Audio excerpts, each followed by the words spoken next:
Novak Djokovic has been told that Rafael Nadal will be number one forever, with the Serb and Roger Federer snubbed for the 22-time Grand Slam champion in the GOAT debate by former pro Ian Siriok. The Romanian cited Nadal's French Open quarter-final win over Djokovic as one of the reasons he had surpassed the world's number 3 in the GOAT debate.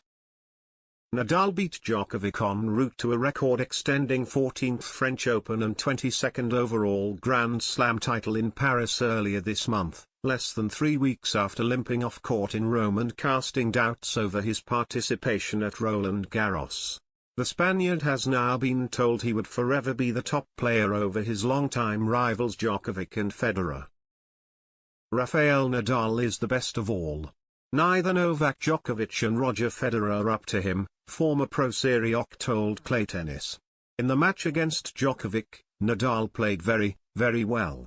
Beating Djokovic, number 1 in the world, at the time, in that way. No, Nadal is going to be number 1 in the world forever. You can't compare him.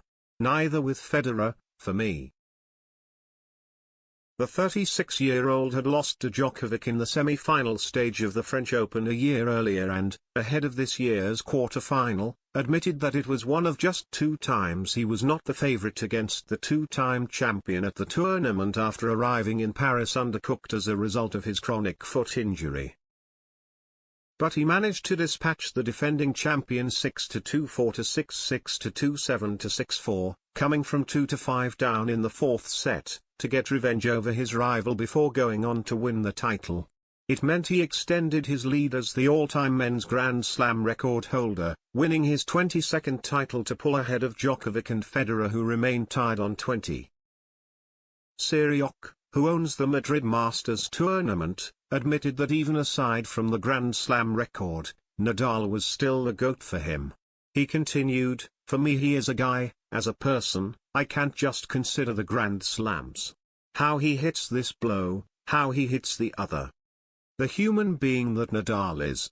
And, besides, you will never see, not even in your life nor in the life of your children, to someone winning a Grand Slam tournament 14 times. Or 15. Because I'm sure he's going to try next year." Nadal himself admitted he didn't care about the Grand Slam race after beating Djokovic in the quarter-final. "From my perspective, of course there is always a conversation about the player who finished with more slams or who is the best of the history, but from my perspective doesn't matter that much," he claimed after his 4-set victory.